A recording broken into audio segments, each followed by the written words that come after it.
Good afternoon students. BSc part first year physical chemistry chapter number 2 की next class में हम लोग देखते हैं। प्रीवियस क्लास में हमने हिस्ट्री ऑफ कंप्यूटर का इतिहास पढ़ा था, जिसमें हमने अबेकस यंत्र के बारे में पढ़ा, उसके बाद ब्लेज पास्कल के यंत्र के बारे में पढ़ा। इस वीडियो में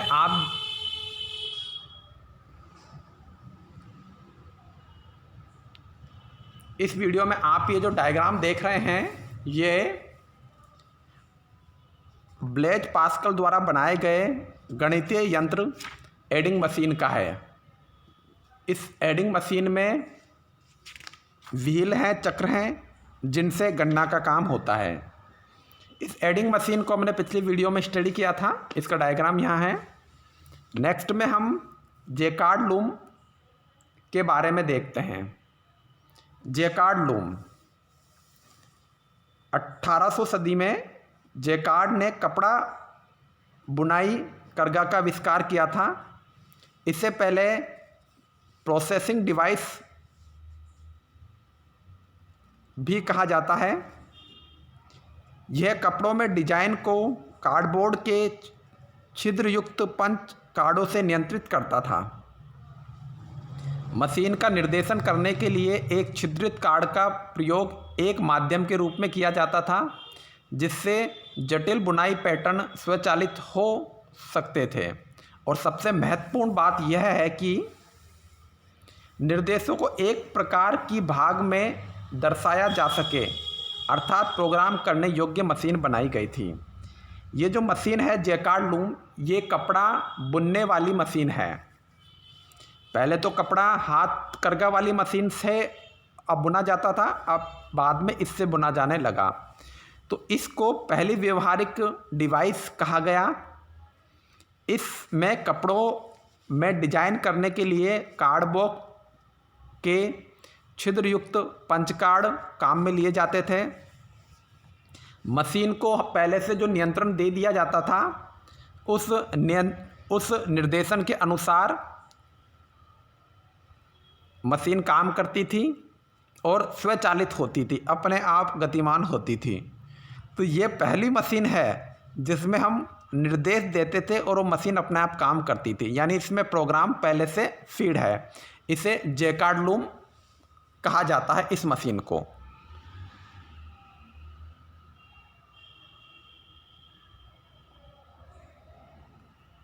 ये देखिए, कपड़ा बुनने वाली जो मशीन है उस तरह की ये मशीन है और इसको जेकार्ड लूम कहते हैं। अगली वाली जो मशीन है वो है analytical engine. Analytical engine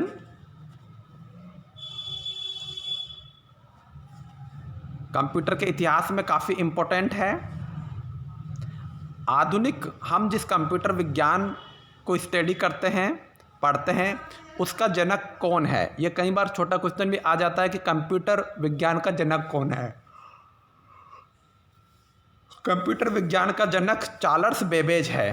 Charles Babbage ने 1822 में एक मशीन का निर्माण किया था।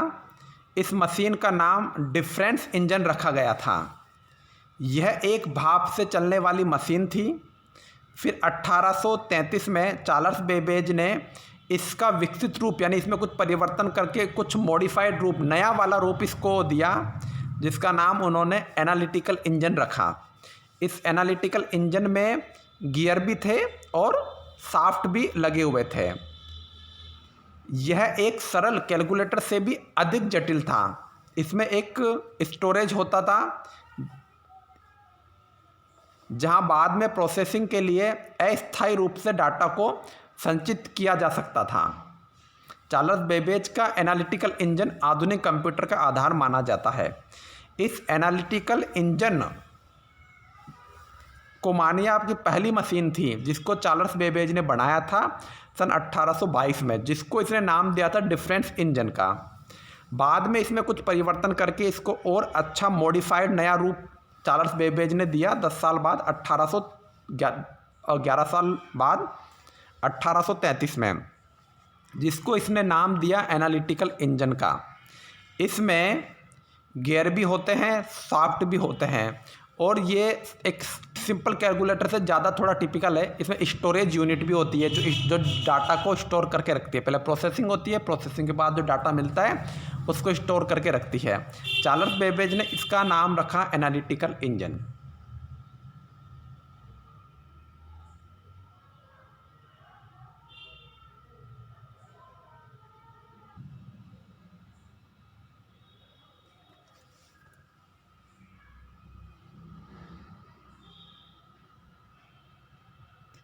इसके बाद में एनालिटिकल इंजन के बाद में हम अध्ययन करते हैं कंप्यूटर की पीढ़ियों कि कंप्यूटर की कौन कौन सी पीढ़ियां हैं, जनरेशन ऑफ कंप्यूटर। कंप्यूटर के आविष्कार से लेके आधुनिक समय तक जिस प्रकार कंप्यूटर एनालिटिकल इंजन से दूसरे इंजन बने, तो उससे लेके आधुनिक इंजन तक का जो सफ़र कंप्यूटर ने तय किया उसको 5 भागों में बांटा गया है, जिसे हम कंप्यूटर की पीढ़ियाँ कहते हैं। प्रथम पीढ़ी, द्वितीय पीढ़ी, तृतीय पीढ़ी, चतुर्थ पीढ़ी और पंचम पीढ़ी। जब हम प्रथम पीढ़ी की बात करते हैं तो ये देखते हैं कि प्रथम पीढ़ी का जो कंप्यूटर था उसमें निर्वात नलियाँ यानी वैक्यूम ट्यूब थी, जो कि कंप्यूटर के आंतरिक भाग में लगी रहती थी। कंप्यूटर में बड़ी भारी संख्या में और अत्यधिक मशीनें होती थी जो अक्सर टूट जाया करती थी। तो अगर क्वेश्चन यह आता है कि निर्वात नलिका या वैक्यूम ट्यूब किस पीढ़ी में थी, तो प्रथम पीढ़ी में, फर्स्ट पीढ़ी में थी। ठीक है, मेन कीवर्ड क्या है? प्रथम पीढ़ी में निर्वात नलियाँ या वैक्यूम ट्यूब। अब हम आते हैं द्वितीय पीढ़ी में। तो द्वितीय पीढ़ी में क्या काम में लिया जाता था? द्वितीय पीढ़ी में ट्रांजिस्टर काम में लिया जाता था, क्योंकि जब द्वितीय पीढ़ी आई तो ट्रांजिस्टर का विकास हो गया था और ट्रांजिस्टर का आकार वैक्यूम ट्यूब से बहुत ही कम था। ट्रांजिस्टर के उपयोग से पहले नए ट्रांजिस्टर का जब हमने उपयोग किया जिसका आकार छोटा था और वैक्यूम ट्यूब का आकार बड़ा था, तो ट्रांजिस्टर का उपयोग होने के बाद में कंप्यूटर का आकार भी कम हो गया। पहले बहुत बड़े कंप्यूटर हुआ करते थे, फिर छोटे छोटे आने लगे और उनकी गति, विश्वसनीयता एवं बिजली का उपभोग भी कंप्यूटर में कम होना स्टार्ट हुआ। देखिए, प्रथम पीढ़ी में जब वैक्यूम ट्यूब थी तब तो कंप्यूटर का आकार बहुत बड़ा था, उसकी गति भी स्लो थी। लेकिन द्वितीय पीढ़ी में जब ट्रांजिस्टर आ गया तो कंप्यूटर का आकार भी छोटा हो गया और कंप्यूटर की स्पीड भी बढ़ गई, क्योंकि ट्रांजिस्टर खुद छोटा था और वैक्यूम ट्यूब बड़ा होती थी। तो ट्रांजिस्टर कंप्यूटर की किस पीढ़ी में आया है? द्वितीय पीढ़ी में। इसके बाद हम देखते हैं कंप्यूटर की तृतीय पीढ़ी। तो तृतीय पीढ़ी में क्या है? देखिए, कंप्यूटर की हर पीढ़ी में कोई बड़ा आविष्कार हुआ है। जैसे कंप्यूटर की प्रथम पीढ़ी में निर्वात नलियाँ, कंप्यूटर की द्वितीय पीढ़ी में ट्रांजिस्टर, कंप्यूटर की हम तृतीय पीढ़ी की बात करें तो कंप्यूटर की तृतीय पीढ़ी में है सिलिकॉन चिप। कंप्यूटर की तृतीय पीढ़ी में सिलिकॉन चिप का प्रयोग किया जाने लगा, जिससे क्या बने? इंटीग्रेटेड सर्किट आईसी विकसित हुई। ये जो इंटीग्रेटेड सर्किट आईसी होते हैं, इसमें सैकड़ों घटकों का एक पूरा सर्किट एक सिलिकॉन चिप 2 से 3 वर्ग मिलीमीटर पर रखा जा सकता है। यानी कि कई सारे घटकों का जो सर्किट होता है, उस पूरे सर्किट को एक सिलिकॉन चिप जो कि 2 से 3 वर्ग mm की होती है उस पर ही बना दिया जाता है। तो सिलिकॉन चिप के आने के बाद तो कंप्यूटर और भी छोटे हो गए और भी अधिक गति यानी फास्ट काम करने लग गए। तो सिलिकॉन चिप ने शीघ्र ही ट्रांजिस्टर का स्थान ले लिया, यानी अब ट्रांजिस्टर हट गए और सिलिकॉन चिप काम में आने लग गई। कंप्यूटर आकार में छोटे हो गए और बहुउद्देश्यी हो गए। यह सॉफ्टवेयर अधिक शक्तिशाली और लचीला था एवं पहली बार एक से अधिक प्रोग्रामिंग कंप्यूटरों को संसाधनों में एक साथ साझा किया जा सकता था। यानी कि तृतीय पीढ़ी की हम बात करें तो उसमें मेनली आई सिलिकॉन चिप, और सिलिकॉन चिप पे क्या बनाया जा सकता है? Integrated circuit. तो अगर कोई पूछे कि इंटीग्रेटेड सर्किट कब आया, तो वो भी तृतीय पीढ़ी में ही आया है। और वो सिलिकॉन चिप बहुत छोटी होती है, उस पर पूरा की पूरा सर्किट बना लिया जाता है और बनाने के बाद में हमें किसकी ज़रूरत नहीं पड़ी? ट्रांजिस्टर की ज़रूरत नहीं पड़ी। तो हमारा काम और भी आसान हो गया है बच्चों, ये समझ में। तो प्रथम पीढ़ी में हम देखें तो प्रथम पीढ़ी में क्या? निर्वात नलियाँ। द्वितीय पीढ़ी में निर्वात नलियों के स्थान पर ट्रांजिस्टर। तृतीय पीढ़ी में सिलिकॉन चिप आ गई तो क्या बनना स्टार्ट हो गया? Integrated circuit. अब अगर हम आगे देखें कि चौथी पीढ़ी में क्या हुआ, तो चौथी पीढ़ी में क्या हुआ? बड़े पैमाने पे इंटीग्रेटेड सर्किट को एक सिलिकॉन चिप पे बनाना स्टार्ट किया जाने लगा, जिससे कंप्यूटर का आकार छोटा हो गया और लागत भी कम आने लगी। कंप्यूटर की विश्वसनीयता एवं गति यानी स्पीड बहुत अधिक बढ़ गई।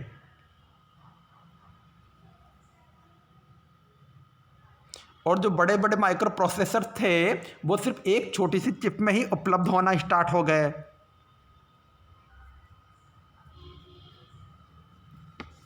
और धीरे धीरे एक चिप में पूरा के पूरा कंप्यूटर प्रोसेसर आ गया। पूरा कंप्यूटर प्रोसेसर एक सिलिकॉन चिप में आ गया। तो कंप्यूटर की साइज छोटी हो गई, लागत भी कम हो गई, कंप्यूटर की विश्वसनीयता बढ़ गई, कंप्यूटर की गति बढ़ गई चौथी पीढ़ी में। क्यों?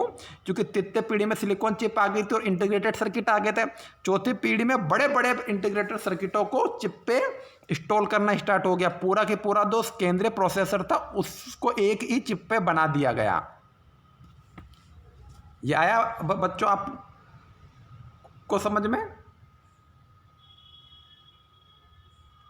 इसके बाद आई पंचम पीढ़ी। जो अभी जो पीढ़ी चल रही है वो कौन सी है? वो पीढ़ी है पंचम पीढ़ी।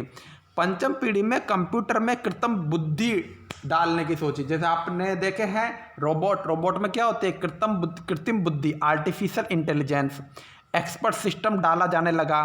प्राकृतिक भाषाओं का इस्तेमाल किया जाने लगा। जैसे हम हिंदी बोलते हैं तो रोबोट हिंदी समझ ले, हम इंग्लिश बोल रहे हैं तो रोबोट इंग्लिश समझ ले। इस पीढ़ी के कंप्यूटर का लक्ष्य उन मशीनों का उत्पादन करना था जो मनुष्य के समान कार्य करने में, सीखने में एवं वार्तालाप करने में सक्षम हो। तो मनुष्य के समान कार्य करना, सीखना, वार्तालाप कौन कर सकता है? रोबोट और उसी की जैसी अन्य मशीनें। और जो पांचवी पीढ़ी में कंप्यूटर बने जिन्हें हम सुपर कंप्यूटर भी कहते हैं, इनकी गति पिको सेकंड में मापी जाने लगी। यानी सेकंड का भी 10⁻15 कहलाता है पिको। यानी एक सेकंड में भाग दो आप 10⁻15 का, है ना? भाग देंगे 10⁻15 तो 10⁻15 बट्टे के ऊपर जाएगा तो 10⁻−15 हो जाएगा ना, इस तरह से। तो यानी कि हमने आज इस वीडियो में क्या देखा? हमने आज पहले तो एडिंग मशीन देखी। एडिंग मशीन को ब्लेज पास्कल ने बनाया था। उसके बाद हमने जेकार्ड लूम मशीन देखी जो कपड़े बुनने वाली थी। फिर हमने एनालिटिकल मशीन देखी और एनालिटिकल मशीन चार्ल्स बेबेज ने बनाई थी और चार्ल्स बेबेज को ही आधुनिक कंप्यूटर विज्ञान का जनक कहते हैं। उसके बाद हमने देखा कि कंप्यूटर की पीढ़ियाँ कौन कौन सी हैं। तो पुराने वाले कंप्यूटर के आविष्कार, इनिशियल स्टेज से लेके आविष्कार से लेकर अब तक जो नए कंप्यूटर बने उस समय अवधि को 5 भागों में बांटा है। और हर समय अवधि में, हर भाग में या हर पीढ़ी में एक नई खोज हुई है। जैसे प्रथम पीढ़ी में निर्वात नलियाँ काम में ली जाती थी। द्वितीय पीढ़ी में ट्रांजिस्टर काम में लिया जाने लगा। तृतीय पीढ़ी की अगर हम बात करें तो तृतीय पीढ़ी में इंटीग्रेटेड सर्किट काम में लिया जाता था जो कि सिलिकॉन चिप पे होता था। चतुर्थ पीढ़ी में वही सिलिकॉन चिप और इंटीग्रेटेड सर्किट काम में लिया गया, लेकिन बड़े बड़े इंटीग्रेटेड सर्किट को छोटी छोटी सिलिकॉन चिप पे आसानी से बनाया जाने लगा। और कंप्यूटर का पूरा के पूरा जो केंद्रीय प्रोसेसर, जो दिमाग होता है, जो केंद्रीय CPU में काम आता है, वो एक छोटी सी चिप पे बनाया जाना स्टार्ट हो गया। उसके बाद पंचम पीढ़ी में हमने आर्टिफिशियल इंटेलिजेंस यानी कृत्रिम बुद्धिमत्ता पे काम किया, एक्सपर्ट सिस्टम पे काम किया। कंप्यूटर हमारी तरह हमारी भाषा सुने, समझे, बोले, हमारे साथ वार्तालाप कर सके, हमारे दिए गए आदेशों की पालना कर सके, इस पे हमने ध्यान दिया। और उसके बाद में जो पंचम पीढ़ी के कंप्यूटर हैं उनकी स्पीड इतनी बढ़ गई कि हमने तो पिको सेकंड में नापना स्टार्ट किया। पिको सेकंड क्या होता है? एक सेकंड का 10⁻15वां भाग। पिको का मतलब क्या होता है? 10⁻15, यानी एक सेकंड आप भाग दो 10⁻15 का। ठीक है। आगे आने वाली क्लासों में हम कंप्यूटर प्रणाली के सिद्धांत यानी कंसेप्ट ऑफ कंप्यूटर सिस्टम देखेंगे, जिसमें कंप्यूटर की प्रणाली को मेनली 3 भागों में बांटा गया है: हार्डवेयर, सॉफ्टवेयर और यूजर। तो जो कंप्यूटर काम में ले रहा है वो खुद है। उसके बाद हम देखेंगे कि कंप्यूटर की क्या क्या विशेषताएं हैं। उसके बाद देखेंगे कि लिमिटेशंस क्या हैं अभी तक कंप्यूटर की, और बाद में देखते हैं कि कंप्यूटर का वर्गीकरण किस प्रकार से किया गया है, जिसमें पर्सनल कंप्यूटर जो हम काम में लेते हैं अपने घरों में उसको पर्सनल कंप्यूटर कहते हैं। उसके बाद work station, mini computer, main frame computer, super computer, ऐसे कई सारे पार्ट हैं जिनको हम देखेंगे और नेक्स्ट क्लास में हम लोग आगे बढ़ेंगे। इसके नोट्स मैंने व्हाट्सएप ग्रुप में डाल दिए हैं। व्हाट्सएप ग्रुप में मेरे शॉर्ट एंड स्वीट वाले बहुत ही ब्यूटीफुल नोट्स पोस्ट किए हैं जो लगभग 50 पेज के हैं। उनमें से जो आपको अच्छा लगे आप नोट डाउन कर लीजिए या प्रिंट आउट लेके जेरोक्स करवा के आपस में सर्कुलेट कर दीजिए, है ना। जी। और इसका टेस्ट हम जल्दी ही लेंगे, तो सभी बच्चे कंटिन्यू अपनी तैयारी करते रहें, है ना। और जल्दी ही हम नेक्स्ट क्लास में मिलते हैं। तब तक के लिए have a nice day. Bye bye.